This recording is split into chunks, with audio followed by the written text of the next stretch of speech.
So we are in the middle of looking and studying at the Ten Commandments, a law given specifically to the children of Israel that God rescued out of the land of Egypt.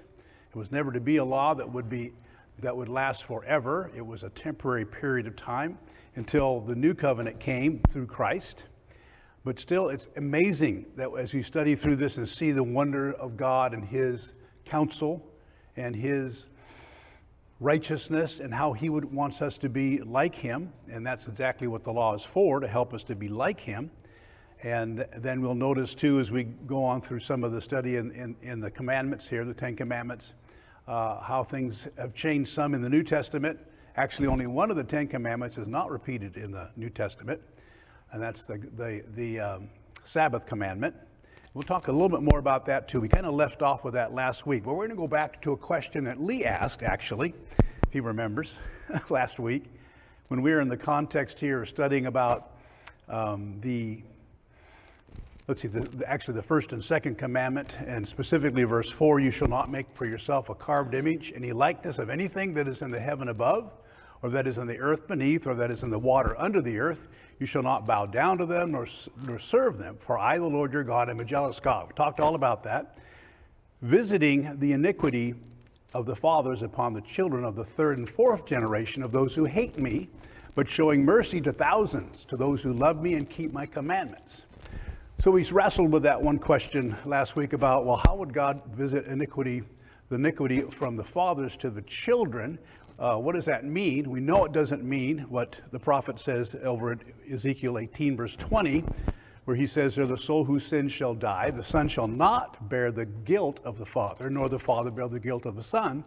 The righteousness of the righteous shall be upon himself, and the wickedness of the wicked shall be upon himself." So we looked at that and discussed that, I think, well, but Lee asked a question about this word iniquity, and he said in his version it says punishment, I think is what you said, right? And that's true. Sometimes you see this word translated iniquities. Actually, out of the 230 times you find it in the Old Testament, most of the time it's translated iniquity, sometimes punishment for iniquity. And the reason is because the word has kind of a double meaning. And sometimes it can be one thing and sometimes another. It's the Hebrew word avon, a very common word in the Old Testament. And then the main meaning of it, as you look in this kind of tiered system of definitions, and this is from, I forget the source, but it's one of the best sources on Hebrew words. Why can't I remember what it is? I should have put that down at the top. But anyway, I can look at that later. Hold on a second, okay, Kurt? So, perversity, depravity, iniquity, guilt or punishment of iniquity. Primarily, number 1A, main meaning is iniquity. Now, and the second meaning, it can be guilt of iniquity, guilt as great, or guilt of condition. And then the final one there is consequence or punishment for iniquity. So it's a word that has a blended meaning. We sometimes have words like that. I was going to come up with an example, and I can't think of one right now. But so, in the context there that we're looking at here in verse 5, visiting the iniquity, the punishment, or the consequences of what the Father does upon the next generations is what God is going to do. And that's what happens. We talked about the consequences so many times of our sin, of our unrighteousness, affects so many people, especially our family and our children. So anyway, good call on that word. I think the best way oftentimes is the punishment of iniquity, as it's translated sometimes, is often the correct way of doing it. And the translators know more about the context than I do. So that's something, too, that's hard to always determine. But they often know the right way to translate that. Kurt. Oh, you got the mic. Yeah. I'll give you an example of a word that has double meaning, like the word solo, which some people justify as I see. When you look at the Greek, it can mean singing or it can mean using instruments. Okay. But the rule of thumb is look at the context. Sure. How that is being used. When it says melody or solo, it doesn't say just to make melody with instruments. It says, here's, I forget the word for it, but the thing is, it's with the lips or with the heart. That's the context. So when you don't look at the context, it's, oh look, see, it can mean this. They're just ripping out of context. So that's what we have to really keep in mind when we're trying to study these things out. Thanks, Kurt. Appreciate that. You're right. Okay, any more about this one? That's basically it. It's got sort of a blended meaning, this word does. All right, we're going to go to another thing we left off with last week. Troublesome Don. Not really. Thoughtful Don asked us a question that I thought was very good. When we were down actually in verse 8, looking at the Sabbath day, and remember the Sabbath day to keep it holy, and I won't read through all this, but 6 days you're to work, and then everything is to rest, people including animals. And we looked at the context about that. Well, we looked at how that was a law only given to the Hebrews, the Israelites that came out of Egypt, so we're not going to cover that ground again. We also noticed in the New Testament that no one is able to judge us about keeping a Sabbath law because we're no longer under that law. Colossians 2, verse 16 and 17, so let no one judge you in food or in drink or regarding a festival or a new moon or Sabbaths, which are a shadow of things to come, but the substance is of Christ. Okay, so no longer under that law. Now, Don asked the question. Are you playing with that microphone back there? Oh, am I? Okay, maybe I am. Yeah. Asked the question, he said, well, I think this is your question. What if I still wanted to keep the Sabbath law or, rest on Saturday and would that be okay? And I think you were saying even if it was in a case of where I wanted to do it to honor God. And really the purpose of, and so I would say, and we're going to look at a few verses that will help us understand that. And I think he was asking, or Mike Brenneman, who'll be here a little bit later, he had to running late today, should Mike come and teach him, you don't need to be following the Sabbath, so why are you doing this? And so we didn't really get into motive here, and that's what I think we need to do. Why is somebody keeping the Sabbath? Can I rest on the seventh day? Or should I not rest? Is that wrong to rest on the seventh day? Or if I am resting on the seventh day, why am I? Am I doing it in order to be acceptable to God? That's a different question. So let's look at a few things here and see where we should be on that. And actually what I need to do is jump over to looking at circumcision, because more is said about that, which is a part of the old law, than is said about the Sabbath day in the context that we're looking at. You'll see here in just a minute, I think, what we're talking about here. Let's look at that. So is it okay to circumcise somebody in order for them to be acceptable to God? Can I say you have to be circumcised? Or can I myself go and say, hey, look, I need to be circumcised to be saved? Is that okay? Similar to the Sabbath. Do I need to rest on the seventh day to be acceptable to God? But we're going to use the circumcision example because there's more said about it in the context that we're interested in. Same category, Old Testament law, right? So starting with Acts 15. What am I doing here? I am making a noise. I don't know why. Okay, Acts 15.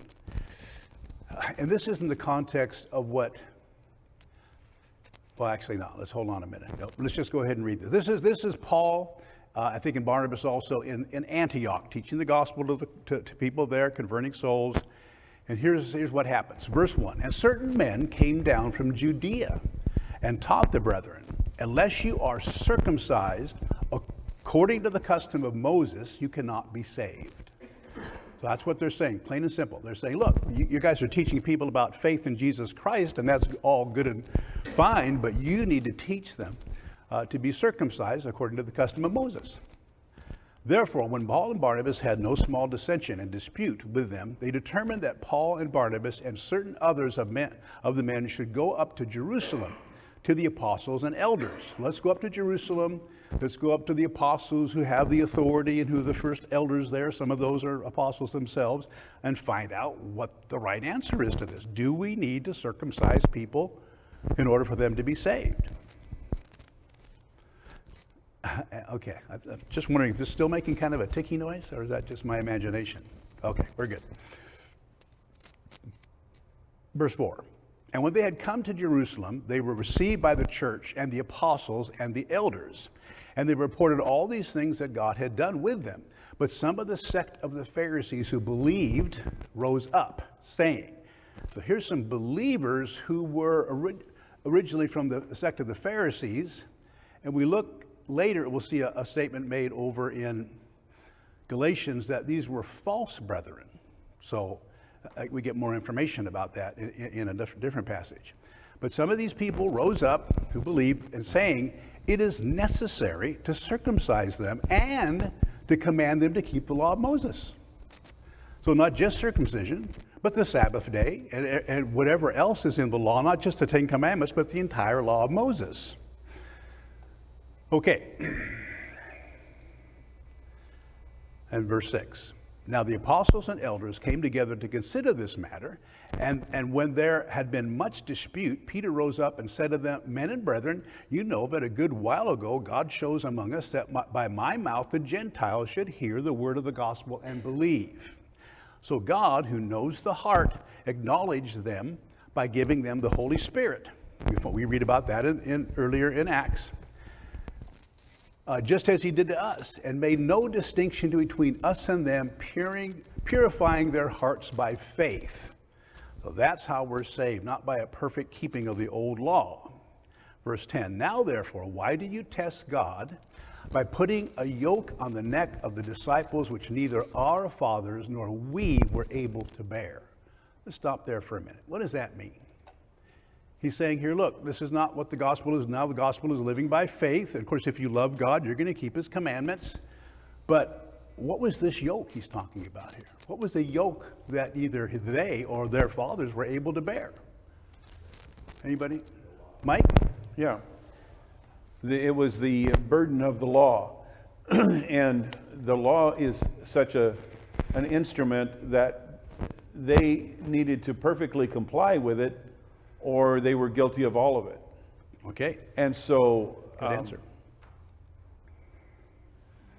So if you wanted to go back... Extrapolating that principle beyond what is being talked about here, the same thing is true regarding the Sabbath. I mean, a person could say, I'm going to rest on a certain day just as a principle of their own, decision. But we cannot elevate that to the level of making it comparable to keeping the Sabbath. Keeping the Sabbath was a very, involved law, even if you simply hold to what is being said right here in the context of Exodus 20. It wasn't just, well, I think I'm going to rest this day.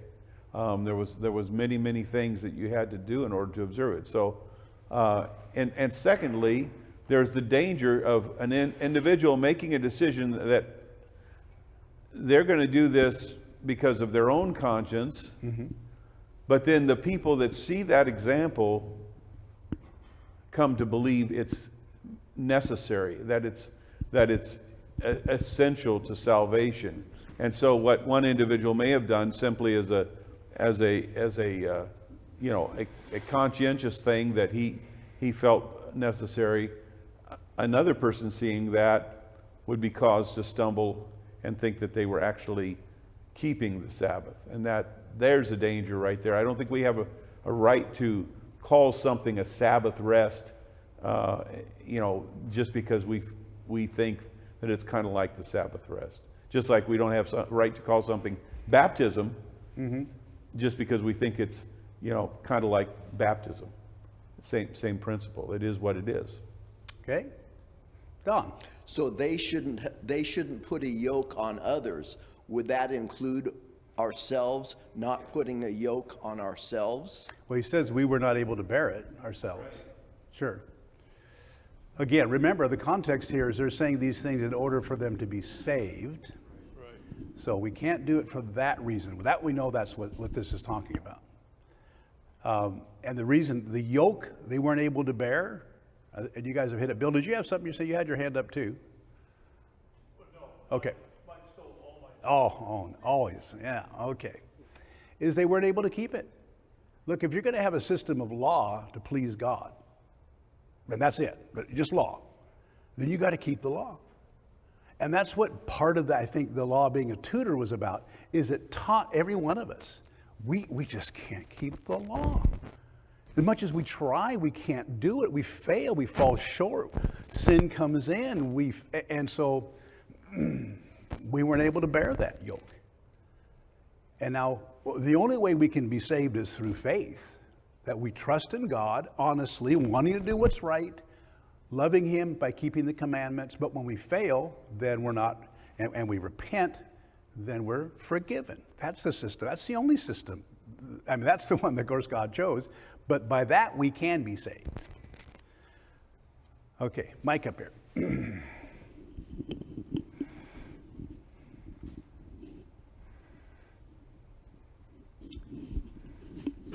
I agree that we can't bind things on other people. We can't tell people you got to do this, but I don't see anything in the scriptures that tells me that I can't do things that I think will glorify God on my own. Paul did that in Acts 21, and so I think that there's I don't want to not do anything for perchance I might influence somebody else. I think I have a right to my beliefs and the things that I do. And if other people want to ask me about it, then they should ask me about it, not just assume that I'm doing it for some nefarious reason. Okay. Let's go on a little bit further here. Let's see, I guess I didn't finish with verse 11 here. And we'll keep talking about this. Got a few more verses to share, and there'll be more discussion probably.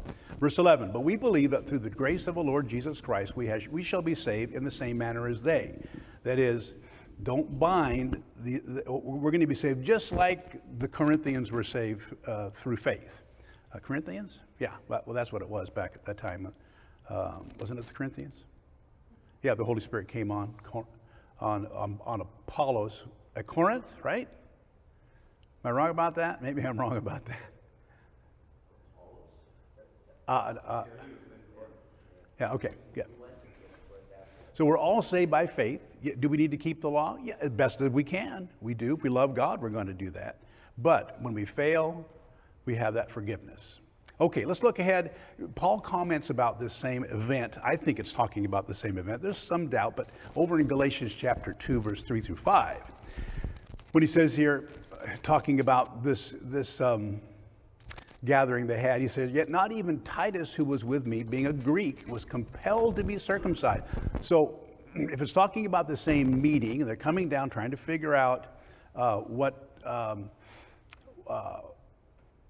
let me see here. I'm going to go back because I've been reading things on that. Yeah, that's the Jerusalem Council, and then he's referring back to that in Galatians, I believe. Titus must have been with them. We don't learn about that back in Acts 15, but it sounds like he was, and they were trying to get people to be circumcised for salvation. And he says, well, he was not compelled to be circumcised. And this occurred because of the false brethren secretly brought in, who came in by stealth to spy out our liberty, which we have in Christ Jesus, that they might bring us into bondage, to whom we did not yield submission even for an hour, that the truth of the gospel might continue with you. So we didn't give in to these Pharisees. They were basically believers who were Pharisees by their history, trying to bind circumcision and the old law upon both Gentiles and the Jews. And they said, we didn't give in. No, we're going to do it. Our salvation is by faith in Jesus Christ. Okay, now let's go a little bit further. A couple more verses to look at. This is a fairly big subject in one sense, but we're trying to hit the key verses on this and how it applies to the Sabbath day, which is very similar. So Galatians 5, verse 1. Paul is arguing with people who were trying to teach other doctrines and bind the Sabbath or bind the circumcision in this context here. And he says, stand fast, therefore, in the liberty by which Christ has made us free, and do not be entangled again with a yoke of bondage. Similar language. Indeed, I, Paul, say to you that if you become circumcised, Christ will profit you nothing. It's more general, that statement. Okay? And I testify again to every man who becomes circumcised that he is a debtor to keep the whole law. You have become estranged from Christ. You who attempt to be justified by the law, you have fallen from grace. Whoa, that puts it in a whole different situation here. And we're going to see there's an exception to this, but what he's talking about here is if you're trying to be saved by the old law and you're requiring, even for yourself, I've got to be circumcised to be pleasing to God. Wow, you're, as some versions say, severed from, or estranged from Christ. You've fallen from grace. You don't even understand what salvation is based upon if you think you have to keep the old law to be saved. So that gets a bit more, again, why are you resting on the seventh day? Well, if it's for this reason to be saved, well then yeah, you're in trouble.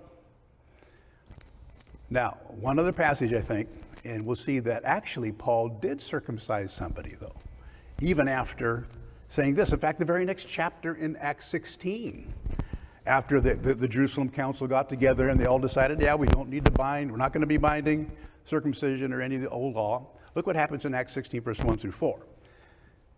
Then he came to Derbe and Lystra. He's traveling around teaching the gospel, and behold, a certain disciple was there named Timothy, the son of a certain Jewish woman who believed, but his father was a Greek. He was well spoken of by the brethren who were at Lystra and Iconium. Paul wanted to have him go with him, and he took him and circumcised him because of the Jews who were in that region, for they all knew that his father was a Greek. Wait a minute, what? And as they went through the cities, they delivered to them the decrees to keep, which were determined by the apostles and elders in Jerusalem. You have to go back and look at that. No fornication, no drinking blood. There's a few specific things he laid out there, but they weren't to bind the old law. So what's he doing here? After they all agreed, no, we can't. Somebody who thinks they're saved by circumcision, severed from grace. They didn't force us to circumcise Titus. We didn't give into that. So what's going on here, Mike? In this circumstance, since Paul would start with the Jews whenever he came into any particular community, he would go to the synagogues first. And he was taking Timothy along with him to train him up as an evangelist. Timothy couldn't even get his foot in the door unless he was circumcised. So this was something that was done so that they would even let Timothy into their presence in the synagogue and to be considered, one of them in that regard, so that he might be effective. So this was not something that he did to Timothy to bind him under the law. It was something he did to change him ethnically. And if somebody had said, look, you can't come in here unless you obey different, like back in chapter 15, you have to do this to be acceptable to God, then it would have been different. He said, no, we're not going to do that. But as an opportunity, what did Paul say? He became a Jew to the Jew and a Greek to the Greeks. I wish I had that verse on the screen. He tried to be like the others as far as he could, but of course he was. Who wants to look that up and read it for us? Because that's appropriate here. It depends what you're doing and why you're doing it. For instance, for an example, a lot of men in this room have been circumcised. You've fallen from grace, guys. I'm sorry, there's no hope. Well, no, wait a minute. Wait, we didn't do it to be saved. It was just, it's a custom, it's a custom in America for a lot of times for men to be circumcised. Wasn't a religious reason. So the motive, the intention makes a difference in this case. If we were doing it and continue to do it and teach it here, you need to be circumcised to be saved. Whoa, no. What we got? Don's going to read that passage for us.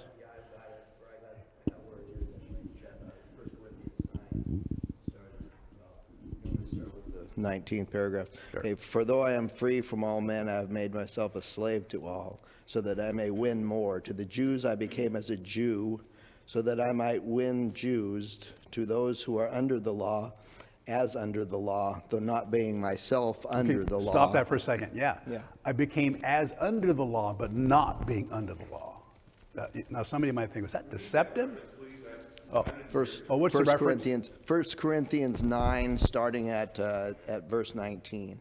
So he became a Jew to the Jews as under the law, but not under the law. He wasn't going to bind it, but he would circumcise Timothy to have an opportunity. Okay, Don. Okay. To those who are without law, as without law, though not being without the law of God, but under the law of Christ, so that I might win those who are without law. To the weak I became weak, that I might win the weak. I have become all things to all men, so that I may by all means save some. I do all things for the sake of the gospel, so that I may become a fellow partaker of it. So he had Timothy circumcised, just like as it were, to get a foot in the door. Get a foot in the door. If somebody had challenged him or said, I want to debate you on this, well, no, you must not be circumcised for salvation. You know, we're not going to give in to that. Sam, you had something to add to that? You did. You're probably going to say it.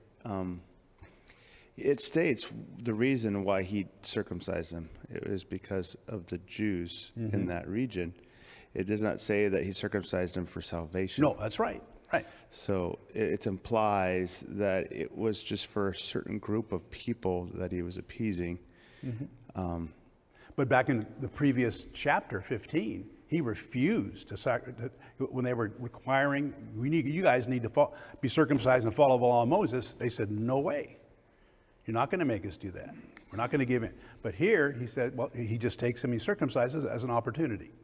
Becoming a Jew to the Jew, and when he went and talked to the Greeks, he wouldn't pretend he was Jewish, even though he was originally. You know, he would be like a Greek to the Greek, but under law. I mean, he wouldn't come in and say he wouldn't say we need to keep the Sabbath day anyway, but he wouldn't act like a Jew to them. He would act like somebody that was not a Jew.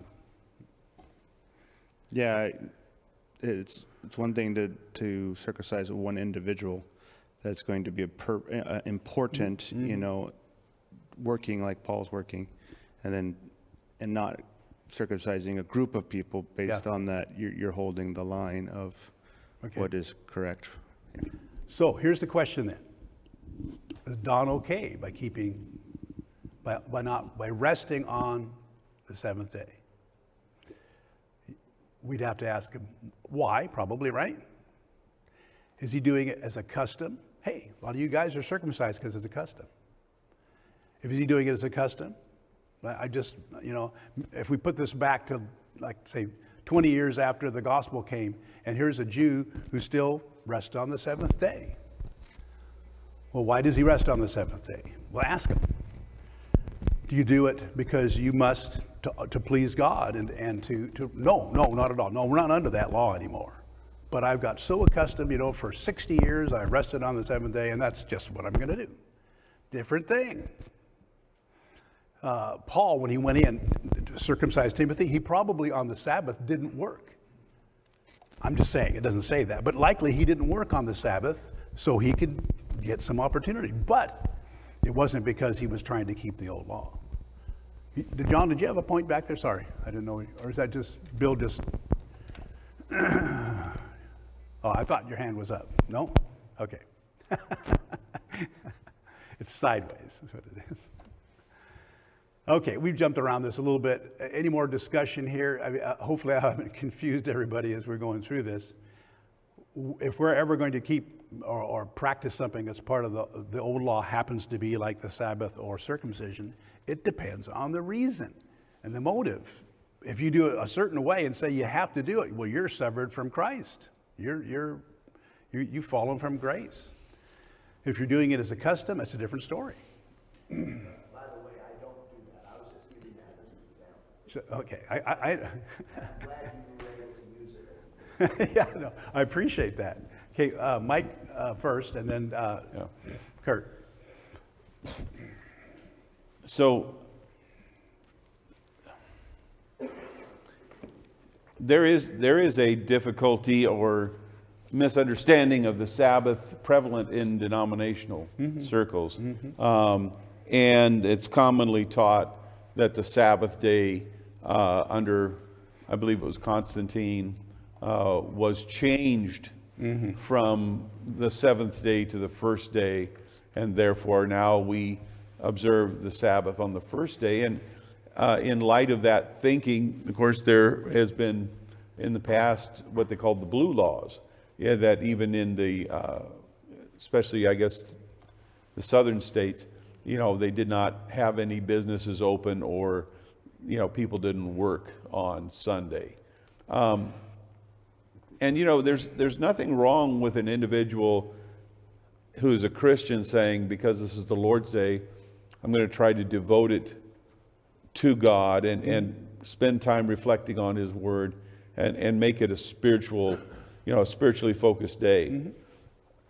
The thing we have to be careful about is making it such that if we violate that and somehow end up having to work on I almost said it, work on, Sunday, quote, the Sabbath, then we create a stumbling block in our own minds. Can. And perhaps in the minds of others who are looking on us and saying, well, hey, he thought it was the Sabbath, he thought it was a holy day, and now he's out there working or doing something that's of necessity. And Jesus himself taught about that. But Yes. And of course, now if he's thinking about it as a holy day, that's incorrect, because it's no longer something that should be held set apart. That word holy means set apart to serve God. It's no longer part of that, right? So that would be inappropriate if he's doing it as a custom because he wants to do that, which really, in our society, probably the reason we have Saturdays off and now Sundays is because of the tradition, this religious tradition. And we don't say to our employee, well, no, I have to come to work on Saturday because I don't want to be resting, and people think I'm keeping the Sabbath law. No, we take it off. Okay, hold on a second, Mike. Let me finish the thought. One more, just a quick one. The Okay. reason I brought that, right now the state of New York is trying to force a certain business that is notorious Chick-fil-A. for being closed on Sunday. Yeah, that's correct. Trying to force them to be open on Sunday, Yeah. where their restaurants are in their rest stop areas or whatever. Just something there. So it's kind of an issue that even is true today. It's interesting. So actually, when we're thinking about, you mentioned something about, well, maybe you shouldn't rest on a Saturday because it might influence somebody to try to keep Saturday as before God. But basically, think about Paul's situation. Paul took Timothy, and circumcised him. Wouldn't that possibly have given somebody the idea that he was doing it to please, as an obedience to God, which he wasn't? So I think you have to be a little careful about saying because you're doing something as a custom. Nobody's confused about the fact that I think with us men who are circumcised that we're actually doing that because we're trying to obey God's law. No, we're not doing that. Don's innocent. He didn't have any, it wasn't his decision to begin with. Okay, true. But it's your father's decision. And each of you that are fathers. So, motive's a huge thing here. Why are we doing something? And if it's connected with the old law, it's customary things. I think you can do things out of custom so long as it's clear to you that it's not for salvation. And it's clear to everybody, and you're not binding it on other people. That's a huge thing here. They were trying to bind it here in Acts 15. So, okay, that's as far as we're going to go with that. Unless Kurt's got a comment. We can do some more discussion, but that's the last verse I've got to share on that. Yeah, I don't want to belabor this, but I'm thinking, when someone says, when they want to do something they feel is, to please God or whatever, it shouldn't, we have to be careful not to disobey a direct command or, how to be saved, But when it comes to like, let's say meat, for example, that's been an issue where, a Christian might choose, well, I'm not going to eat meat because maybe it offends their conscience. And 1 Corinthians talks about that subject about, offering food to someone that may offend their, we shouldn't make it a commandment to men, hey, none of you can eat meat because we think that, if that's their choice, I think it's fine. And God basically said in 1 Corinthians Acts 10 says, God told Peter, kill and eat, there's pork involved and everything, that was fine. That's, but I think that we have to be careful, not to see, here it says it's okay to eat it. So you're wrong if you choose not to eat, that we shouldn't do that either. But we shouldn't offend someone's conscience. But if there's another passage where it talks about if we are offered food, they say, well, this has been sacrificed to idols. I'm going to go, offer me a burger. Hey, it's been sacrificed to idols. I'm going to go get somewhere else and get a burger. But good point, because 1 Corinthians 8, 9, and 10, which we won't go into right now, but you're talking about those, talks about our liberty sometimes needs to be judged by somebody else's conscience. In the case of meat sacrificed to an idol, you were supposed to go ahead and just eat the meat sacrificed to an idol. But if somebody asked you a question, hey, this meat been sacrificed to an idol, then you need to be careful about their conscience, because they might be emboldened to go ahead and eat it, and to them it's sacrificing. So there's a little involved judgments going on when we talk about things that we should do and shouldn't do. Some things can be perfectly right before God, but we're concerned about the conscience of another, and so we're not going to do something just for his conscience. Back there, Dorothy. I'm kind of curious, as I'm sitting here listening to all of this, it reminds me of what I hear today, especially in the older generation, is they become set in their ways and they don't have to change. And so how do you think Paul would have gotten around this with these Pharisees that basically were set in their ways and didn't understand? Oh, Yeah. They did understand. Well, I think with them, it wasn't as much, they were set in their ways. Sure, we all kind of are, like you say, older generation. But they weren't open to the gospel of Jesus Christ is what their problem was. They were bound to their traditions and wanting to serve them, and they did not want to hear or to follow what God was delivering to them. And so that's the main thing, I think.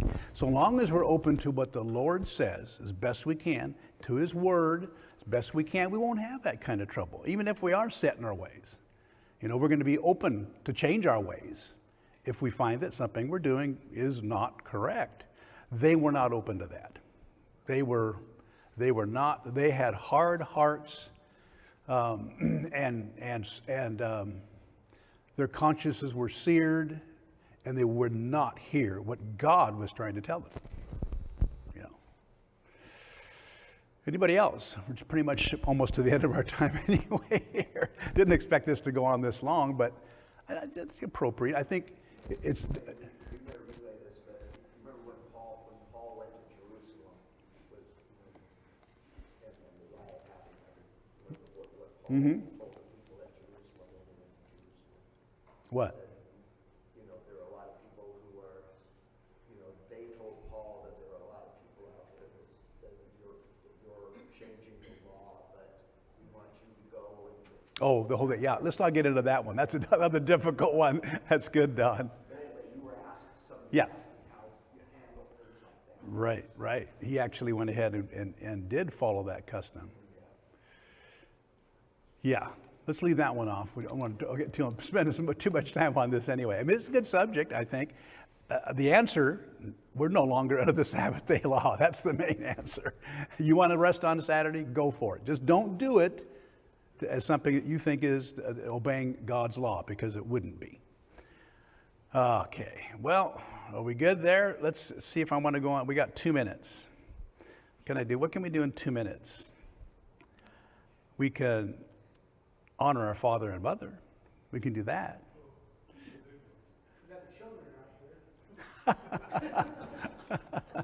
Well, you know, it's interesting because even though it does talk about, this does mean obey, it probably wasn't necessarily the chiefest point, the honor here. Honor does include obedience, but let's wait till next. We're out of time. We'll find out what. There's another as equally important part of honoring our father and mother that the Jews were just totally, during Jesus' time, totally failing at.